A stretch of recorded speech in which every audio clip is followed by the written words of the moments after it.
എൻ്റെ പേര് ജെബിൻ. ഞാൻ മാൻപേട്ട എടവക സെൻറ്റ് ജോർജ് ചർച്ചിൽ നിന്ന് വരുന്നു. ഇതെൻ്റെ ഭാര്യ ജിജി മോൾ.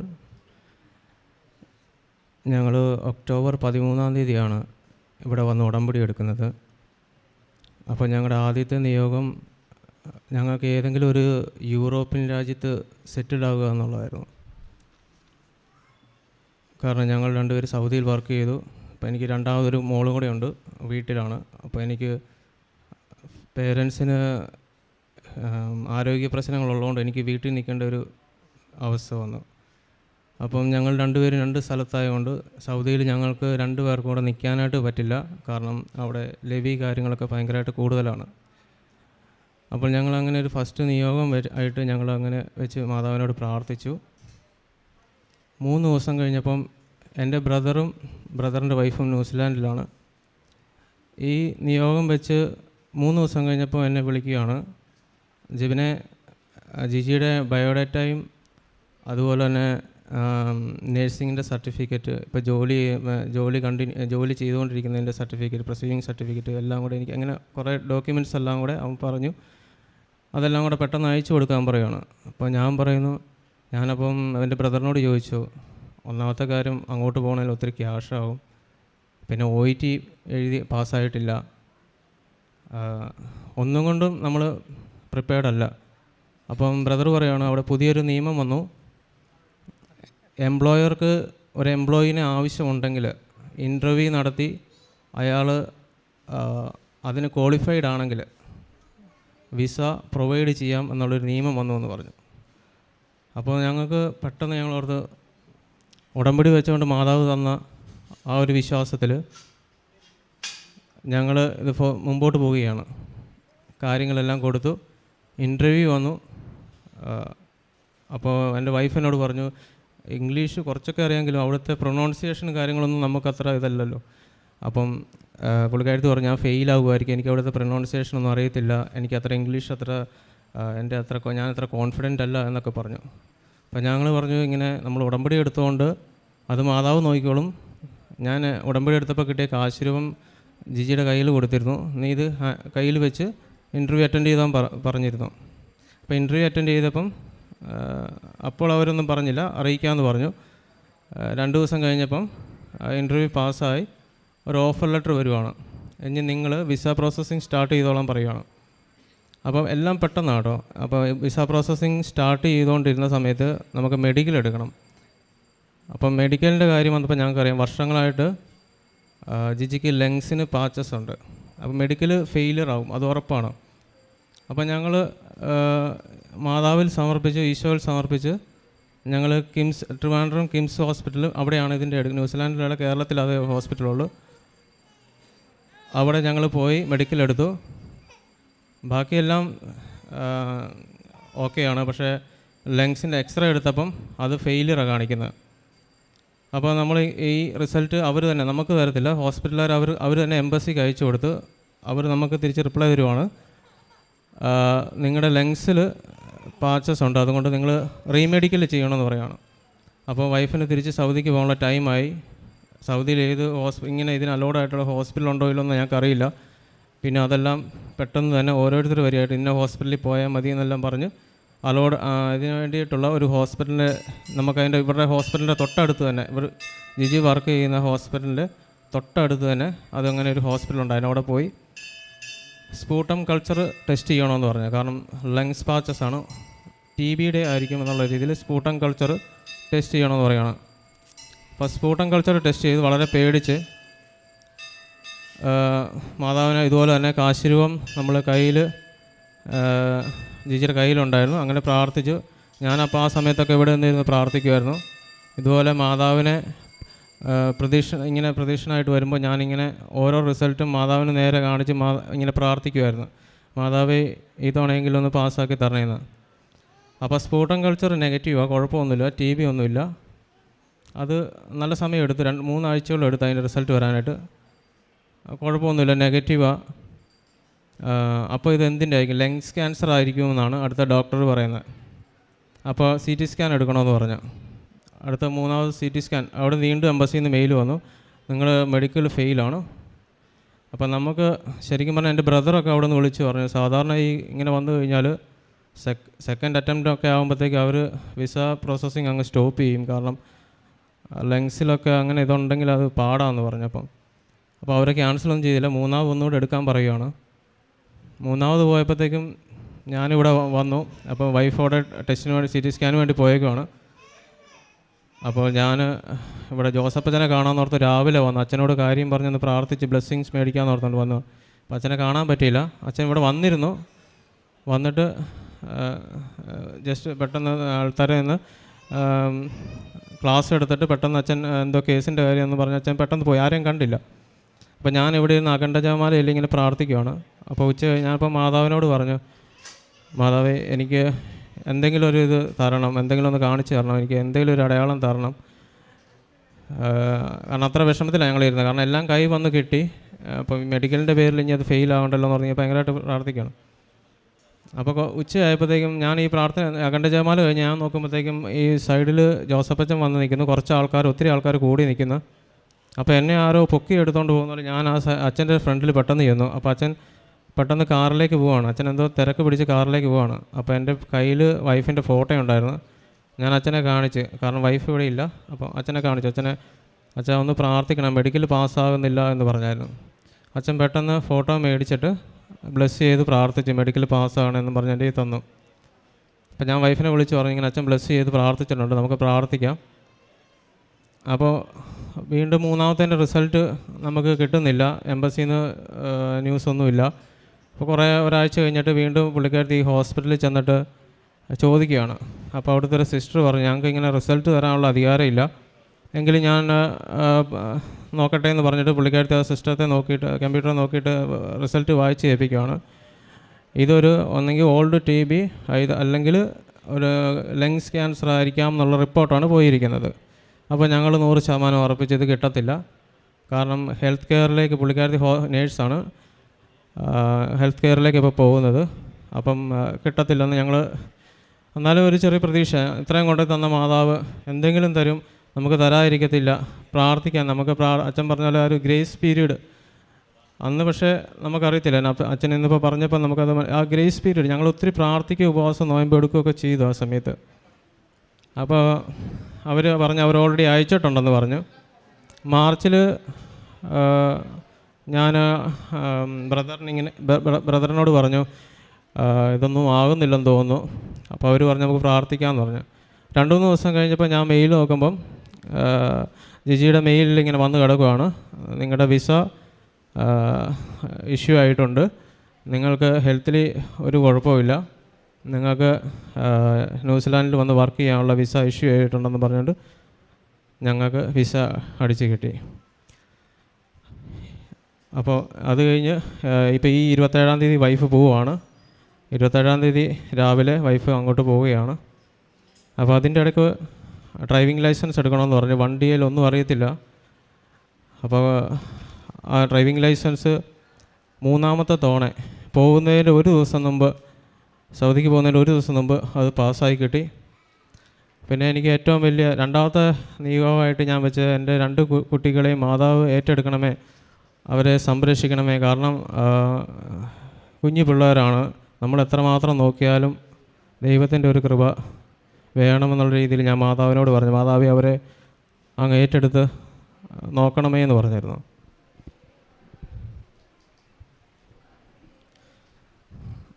അപ്പോൾ കുറച്ച് ദിവസം കഴിഞ്ഞ് ഉടമ്പടി എടുത്ത് 1 മാസമൊക്കെ കഴിഞ്ഞ് കഴിഞ്ഞപ്പോഴത്തേക്കും എൻ്റെ 2ാമത്തെ കുട്ടി 5 മാസം പ്രായമാണ്. ആ സമയത്ത്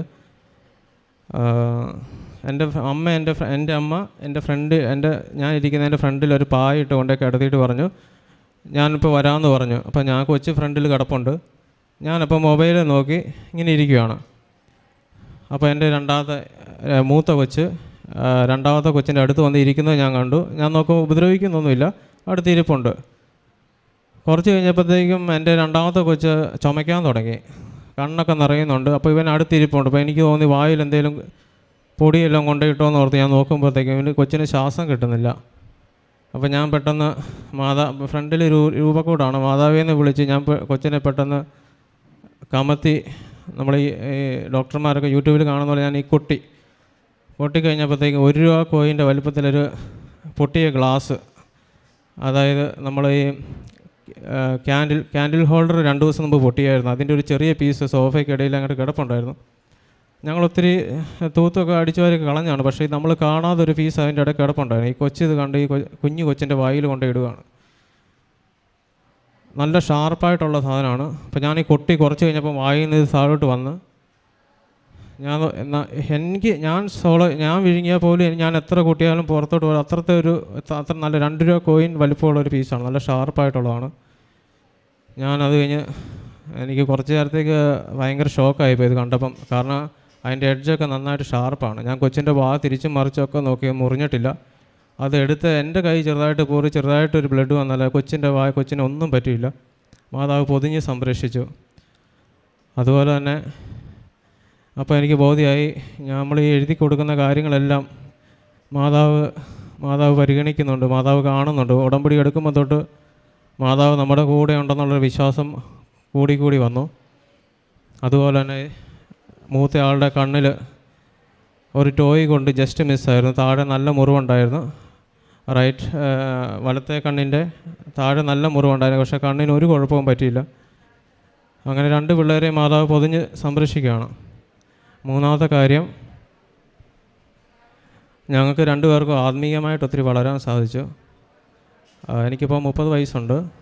ഞാൻ ജീവിതത്തിൽ ആദ്യമായിട്ട് 50 ദിവസം പള്ളിയിൽ വലിയ നോയമ്പ് എടുക്കുകയും 50 ദിവസം പള്ളിയിൽ പോയി കുർബാന കണ്ട്, അതുപോലെ തന്നെ ഞങ്ങൾക്ക് ഉപവാസം എടുക്കാനും ദൈവത്തോട് ഒത്തിരി അടുക്കാനും ഞങ്ങൾക്കുണ്ടായിരുന്ന ഞങ്ങളുടെ കാര്യങ്ങളെല്ലാം മാറ്റി ദൈവത്തോട് കൂടുതൽ ആത്മീയമായിട്ട് അടുക്കാൻ സാധിച്ചു. പ്രാർത്ഥനയിലാണെങ്കിലും എല്ലാം കൊണ്ടും ദൈവത്തോട് കൂടുതലായിട്ട് അടുക്കാൻ സാധിച്ചു. അപ്പോൾ ഈ ഉടമ്പടി എടുത്തപ്പം നമ്മളെല്ലാവരോടും ക്ഷമിക്കണം എന്നുള്ളൊരു ഇതിൻ്റെ അകത്തുണ്ടായിരുന്നു. അപ്പോൾ എനിക്ക് ഞങ്ങളുടെ ഒരു ഉടമ്പടി എടുത്താലും എൻ്റെ മനസ്സിൽ അത് ക്ഷമിച്ചു എന്ന് ചോദിച്ചാൽ ക്ഷമിച്ചു, ഇല്ലയെന്ന് ചോദിച്ചാൽ ഇല്ല എന്നുള്ള രീതിയായിരുന്നു. അപ്പോൾ മാതാവ് അതിനൊരു സാഹചര്യം ഒരുക്കി തരുവാണ്. അപ്പോൾ ഞങ്ങൾക്ക് പോകാനായിട്ട് ഫിക്സഡ് ഡിപ്പോസിറ്റ് കാണിക്കണം. അതായത് 6 മാസമെങ്കിലും നമ്മുടെ അക്കൗണ്ടിൽ എത്ര ലക്ഷം രൂപ ഉണ്ടോ എന്നുള്ള കാണിക്കണം, അല്ല നമ്മുടെ ബ്രദറിൻ്റെ അക്കൗണ്ടിൽ കാണിക്കണം. അപ്പം അങ്ങനെ വന്നു കഴിഞ്ഞപ്പോഴത്തേക്കും ജിജിയുടെ സിസ്റ്ററിൻ്റെ അക്കൗണ്ടിൽ നിന്ന് എനിക്കത് കാണിക്കാൻ പറ്റുക. അപ്പോൾ എനിക്ക് അവരുമായിട്ടൊരു ദേഷ്യം ഉണ്ടായിരുന്നു. ആ സമയത്ത് മാതാവ് അവരുമായിട്ട് സംസാരിക്കാനും അവരുമായിട്ടുള്ള ദേഷ്യങ്ങളൊക്കെ മാറാനൊക്കെ ഉള്ളൊരു അവസരം മാതാവ് ഉണ്ടാക്കി തന്നു. അങ്ങനെ മാതാവ് വലിയൊരു കാര്യം ചെയ്തു. പിന്നെ എൻ്റെ ഫാദർ 4-ാമത്തെ നിയമമായിട്ട് വെച്ചിരുന്ന എൻ്റെ പപ്പായ്ക്കും അമ്മയ്ക്കും ആരോഗ്യ ആയുസ്സും കൊടുക്കണമേ എന്നായിരുന്നു. കാരണം എപ്പോഴും ചാച്ചന് ഹാർട്ട് ഓപ്പറേഷൻ കഴിഞ്ഞു, തുടയുടെ അവിടെ ഒരു ഓപ്പറേഷൻ കഴിഞ്ഞു. അപ്പോൾ അങ്ങനെ ശാരീരികമായിട്ട് ഒത്തിരി ബുദ്ധിമുട്ടൊന്നുണ്ടായിരുന്നു. അപ്പോൾ എല്ലാ ദിവസവും ഇങ്ങനെ വേദനയാണ്, അങ്ങനെ ഒത്തിരി ബുദ്ധിമുട്ടൊന്നുണ്ടായിരുന്നു. അപ്പോൾ ഞാൻ അങ്ങനെ അത് നിയോഗത്തിൽ വെച്ച് പ്രാർത്ഥിച്ചു. ആ നിയോഗം കഴിഞ്ഞ് 1 മാസം ഞാൻ ആ കാര്യം മറന്നുപോയി. ചാച്ചന് എപ്പോഴും വേദനയാണ്, കൈക്ക് വേദനയാണ്. കാരണം റൈറ്റ് ഹാൻഡിലേക്കുള്ള അവിടുന്ന് ഒരു വെയിൻ എടുത്താണ് ഹാർട്ടിൽ ഇത് ചെയ്തിരിക്കുന്നത്. അപ്പോൾ എപ്പോഴും കൈക്ക് ഭയങ്കര വേദനയൊക്കെയാന്ന് പറയുമായിരുന്നു. ഇപ്പം ഞാൻ അങ്ങനെ കേട്ടിട്ട് ഇവിടെ വന്നപ്പോൾ അതെന്നെ മാതാവ് ഓർപ്പിച്ചതാണ്. ഞാനിപ്പോൾ അങ്ങനെ കേട്ടിട്ട് ഒത്തിരി നാളുകളായി. ചാച്ചനും അമ്മയൊക്കെ സുഖമായിട്ടിരിക്കുന്നു. ഇത്രയും ദൈവാനുഗ്രഹം തന്ന പരിശുദ്ധ അമ്മയ്ക്ക് ഈശോയ്ക്കും 1000 നന്ദി പറയുന്നു. കരങ്ങളടിച്ച് നമുക്ക് കർത്താവിനെ മഹത്വപ്പെടുത്താം. ഈ വൈഫിന് വർഷങ്ങളായിട്ട് ലങ് പാച്ചസ് ഉണ്ടെന്ന് പറഞ്ഞല്ലോ, എത്ര വർഷമായിട്ടുണ്ടത്? അതിപ്പോൾ ഒരു 8-10 വർഷമായിട്ടുള്ള 8-10 വർഷമായിട്ടുള്ളതാണ്. ജെബിൻ പറഞ്ഞ സാക്ഷ്യം വ്യക്തമാണ്. കൃപാസനത്തിലോട്ട് കടന്നു വന്ന് ഉടമ്പടിയിൽ നിയോഗം വെച്ച 2 വലിയ വിഷയങ്ങളുടെ സാക്ഷ്യങ്ങളാണ് നമ്മളിപ്പോൾ കേട്ടത്. ഒന്നാമതായിട്ട് ജോലിയുടെ വിഷയമാണ്. അതായത് വർഷങ്ങളായിട്ട് വൈഫിൻ്റെ ഇങ്ങനൊരു വിഷയമുണ്ട്. ഇപ്പോൾ ഇവർ 2 പേരും സൗദിയിലാണെന്നുണ്ടെങ്കിലും മെച്ചപ്പെട്ട ജോലിയൊന്നുമല്ല, അപ്പോൾ ഒന്നിച്ച് താമസിച്ച് ജോലി ചെയ്യാനുള്ള വലിയ ആഗ്രഹം കൊണ്ടാണ് ഇവർ അങ്ങനെ ഒരു നിയോഗം പരിശുദ്ധ അമ്മയുടെ മുമ്പിൽ സമർപ്പിച്ചത്. ഇപ്പോൾ വിഷയം നിങ്ങൾ ആ സാക്ഷ്യത്തിൽ കേട്ട് കാണും. ഉടമ്പടിയിൽ നിയോഗം സമർപ്പിച്ച് 3-ാമത്തെ ദിവസം, അത്രയും നാൾ അനിയനല്ലേ വിളിച്ചെന്ന് പറഞ്ഞത് അല്ലേ? ചേട്ടൻ ന്യൂസിലൻഡിലാണ്. അപ്പോൾ ചേട്ടൻ ന്യൂസിലൻഡിലാണ്, പക്ഷേ അത്രയും നാളായിട്ട് ഉണ്ടാവാതിരുന്ന ഒരു നിയമം തന്നെ അവിടെ വന്നു അല്ലേ? ഒരു നിയമം, അതായത് എംപ്ലോയിനെ ആവശ്യമുണ്ടെങ്കിൽ നിങ്ങൾക്ക് അത് വിളിച്ച് അഡ്മിറ്റ് ചെയ്യാം എന്നുള്ളൊരു പുതിയ നിയമം വന്നു. അപ്പോൾ ഈ 3 ദിവസത്തിനുള്ളിലാണ് ഇതെല്ലാം നടക്കുന്നത്. അതാണ് ഉടമ്പടി പ്രാർത്ഥന ഉടനടി അനുഭവം. അപ്പം 3-ാം ദിവസം ചേട്ടനാണ് ഇങ്ങോട്ട് വിളിച്ചു പറയുവാണ്, ഇങ്ങനൊരു നിയമം വന്നിട്ടുണ്ട്, അപ്പം ന്യൂസിലൻഡിലോട്ട് കയറിപ്പോകാം. പക്ഷേ ഇവർക്ക് ഓൾറെഡി അറിയാം അല്ലേ, വൈഫിൻ്റെ എല്ലാം ഇങ്ങനെ പാച്ചസ് ഉള്ളത് കൊണ്ട് ഇവരാകെ കൺഫ്യൂസ്ഡ് ആയിരുന്നു ആ ഒരു വിഷയത്തിൽ. എന്നാലും പരിശുദ്ധ അമ്മയുടെ മുമ്പിൽ ആ വിഷയം സമർപ്പിച്ചു. കാരണം അമ്മ തന്നെയാണ് ആ ഒരു ജോഷുവ 3:5 തിരുവചനം അനുസരിച്ച് ഒരു പുതിയ വഴി ഇവർക്ക് കാണിച്ചു കൊടുത്തിരിക്കുന്നത്. അത് ഉടമ്പടി പ്രകാരമുള്ള പുതിയ വഴിയാണ്. അപ്പോൾ ആ വഴികളിൽ എന്ത് തടസ്സം വന്നാലും അത് പരിശുദ്ധ അമ്മ തന്നെയാണ് പിന്നെ അത് എല്ലാം ക്ലിയർ ചെയ്യുന്നത്. അതിൻ്റെ ഒരു വലിയ സാക്ഷ്യമാണ്. പിന്നീട് ടെസ്റ്റ് ചെയ്തു, അപ്പോൾ ലങ് പാച്ചസ് ഉണ്ട്. പിന്നെ വീണ്ടും നമുക്കറിയാം കൃപാസനത്തിലോട്ട് കടന്നു വന്നു. അന്ന് ജോസഫ് അച്ഛന് ഹൈക്കോടതിയിൽ കേസുള്ള സെഷൻ കോടതി, ആലപ്പുഴ കോടതിയിൽ കേസുള്ള ദിവസമായിരുന്നു. അതായത് സാമൂഹിക നിയമ പോരാട്ടത്തിൻ്റെ ഭാഗമായിട്ട് അച്ഛൻ മനുഷ്യാവകാശ പോരാട്ടത്തിൻ്റെ ഭാഗമായി അച്ഛൻ നടത്തിയ മൂവ്മെൻറ്റിൻ്റെ ഭാഗമായിട്ടുള്ള കേസ് നിലനിൽക്കുന്ന സമയമായതുകൊണ്ട് അന്ന് ജോസഫ് അച്ഛനെ കണ്ട് പ്രാർത്ഥിക്കാനുള്ള അവസരം കിട്ടിയില്ല. പക്ഷെ അച്ഛൻ ജസ്റ്റ് കാറിൽ കയറാൻ പോകുമ്പോൾ വൈഫിൻ്റെ ഫോട്ടോ കാണിച്ചാണ് ഈ മകൻ പ്രാർത്ഥനാ സഹായം ആവശ്യപ്പെട്ടത്. അച്ഛൻ അത് പരിശുദ്ധ അമ്മയ്ക്ക് ഏൽപ്പിച്ചു പ്രാർത്ഥിച്ചു. പിന്നീട് നടന്നതെല്ലാം അത്ഭുതമായിരുന്നു.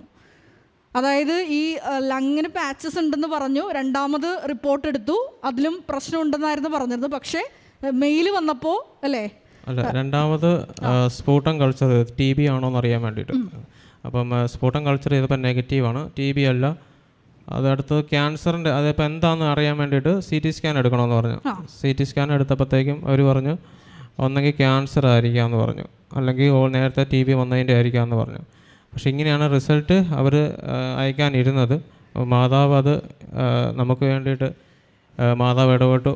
അപ്പം നമുക്ക് അവിടുന്ന് എംബസിയിൽ നിന്ന് നമുക്ക് വന്നിരിക്കുന്നത് ഹെൽത്തിൽ ഒരു പ്രശ്നമൊന്നുമില്ല, വിസ പ്രോസസ്സായി നമുക്ക് വിസ കിട്ടി. വലിയൊരു അത്ഭുതമാണ്. കാരണം പരിശുദ്ധ അമ്മ തന്നെയാണ് അവിടെ നേരിട്ട് പ്രവർത്തിച്ചത്. വിഷയമുണ്ടായിരുന്നിട്ട് പോലും അവരത് വിഷയമാക്കാതെ ഇവർക്ക് വിസ പ്രോസസ്സിങ്ങിൻ്റെ കാര്യങ്ങൾ പ്രൊസീഡ് ചെയ്യാനുള്ള അനുമതി, മെഡിക്കൽ ഫിറ്റാണെന്നുള്ള ആ ഒരു സർട്ടിഫിക്കറ്റ് കൊടുത്തു. വലിയൊരു അത്ഭുതമാണ്. ഇങ്ങനെയാണ് ഉടമ്പടി എടുക്കുമ്പോൾ സംഭവിക്കുന്നത്. കാരണം ഇതെങ്ങനെ സംഭവിക്കും, ഞാൻ പുരുഷനെ അറിയുന്നില്ലല്ലോ എന്ന് പരിശുദ്ധ അമ്മ, കന്യകയായി ജീവിക്കാൻ ആഗ്രഹിച്ച പരിശുദ്ധ അമ്മ ദൂതനോട് തൻ്റെ ആ ഇഷ്ടം പറയുമ്പോൾ ദൂതൻ മറുപടി പറയുന്ന പ്രകാരമാണ്, പരിശുദ്ധാത്മാവ് നിൻ്റെ മേൽ വരും, അത്യുന്നതൻ്റെ ശക്തി നിന്നിൽ പ്രവർത്തിക്കും. അത് മാനുഷിക ചിന്തകൾക്ക് അപ്പുറമുള്ള ദൈവിക ഇടപെടലിൻ്റെ സാക്ഷ്യമാണ്. 2ാമതായിട്ട് പറഞ്ഞത് ഉടമ്പടിയിൽ വെച്ചൊരു നിയോഗം എന്ന് പറയുന്നത് കുടുംബത്തിൽ കുഞ്ഞുങ്ങളുടെ സംരക്ഷണം പരിശുദ്ധ അമ്മ ഏറ്റെടുക്കണമെന്നാണ് പറഞ്ഞത്. പക്ഷേ ഇവർക്ക് അതിൻ്റെ ശക്തമായൊരു സാക്ഷ്യം കിട്ടി. അതായത് കുഞ്ഞ് നിങ്ങൾ കേട്ടതുപോലെ തന്നെ ക്യാൻഡിലിൻ്റെ സ്റ്റാൻഡിൻ്റെ ആ ഒരു ഗ്ലാസ് പീസ് അല്ലേ, ഗ്ലാസിൻ്റെ ആ ഷാർപ്പൻ്റായിട്ടുള്ള ആ ഒരു നിങ്ങൾ കേട്ടതുപോലെ തന്നെ ആ 2 രൂപ കോയിനിൻ്റെ വലിപ്പമുള്ള ആ സംഭവം വിഴുങ്ങിയെങ്കിലും അത് യാതൊരു പ്രശ്നമില്ല. അത് രക്തം പോലും പൊടിയാതെ ആ കുഞ്ഞിനെ പരിശുദ്ധ അമ്മ സംരക്ഷിച്ചു. അത് മാനുഷികമായി ചിന്തിച്ചാൽ അല്ലേ, മാനുഷികമായിട്ട് ചിന്തിച്ചാൽ ആ ഒരു ഒറ്റ കാര്യം കൊണ്ട് എന്തൊക്കെ കാര്യങ്ങൾ സംഭവിക്കാം, കുഞ്ഞിൻ്റെ മരണം വരെ സംഭവിക്കാവുന്ന അപകടമാണത്. പക്ഷേ അത് പരിശുദ്ധ അമ്മ ഇവർക്കൊരു അടയാളം കൊടുത്തതായിരുന്നു. ഇത് കുഞ്ഞിൻ്റെ സംരക്ഷണം ഞാൻ ഏറ്റെടുത്തിട്ടുണ്ടെന്ന്. അത് അവർ ഉടമ്പടിയിൽ കറക്റ്റ് ഈ സാക്ഷ്യത്തിൽ എഴുതിയിട്ടുണ്ട്. ഉടമ്പടിയിൽ എൻ്റെ 2 കുട്ടികളുടെയും സംരക്ഷണം അമ്മ മാതാവ് ഏറ്റെടുക്കണമെന്ന് ഞാനൊരു നിയോഗം എഴുതിയിരുന്നു എന്നാണ് സാക്ഷ്യത്തിൽ വ്യക്തമായിട്ട് പറഞ്ഞത്. ഇതിൽ എഴുതിയിട്ടുണ്ട്. അപ്പോൾ പരിശുദ്ധ അമ്മ ആ സംരക്ഷണം, കുഞ്ഞുങ്ങളുടെ സംരക്ഷണം ഏറ്റെടുത്തു എന്നുള്ളതിൻ്റെ വലിയൊരു അടയാളം കൂടിയാണ് ഈ 2ാമത് പറഞ്ഞ സാക്ഷ്യം. അതുപോലെ തന്നെ ചെറുതും വലുതുമായിട്ടുള്ള ഒത്തിരി അനുഗ്രഹങ്ങളാണ് ഈ കുടുംബത്തിന് ഉടമ്പടി പ്രകാരം ലഭിച്ചത്. ഇതിനെല്ലാത്തിനും നമ്മളൊക്കെ മാനുഷികമായിട്ട് ഓരോ വിഷയങ്ങളൊക്കെ നടക്കില്ല എന്ന് മനസ്സിൽ കരുതുന്ന വിഷയങ്ങളാണ് ഉടമ്പടിയിൽ എഴുതി പ്രാർത്ഥിക്കേണ്ടതെന്ന് ജോസഫ് അച്ഛൻ എപ്പോഴും പറയും. അതായത് ചെറിയ ചെറിയ വിഷയങ്ങൾ നിങ്ങൾ ഉടമ്പടിയിൽ എഴുതരുത്, അസാധ്യമായിട്ടുള്ളൊരു കാര്യം. ഈ വിഷയം നിങ്ങൾ കേട്ടാൽ മനസ്സിലാവും, വർഷങ്ങളായിട്ട് ഈ ലങ് പാച്ചസ് ഉള്ളതാണ്.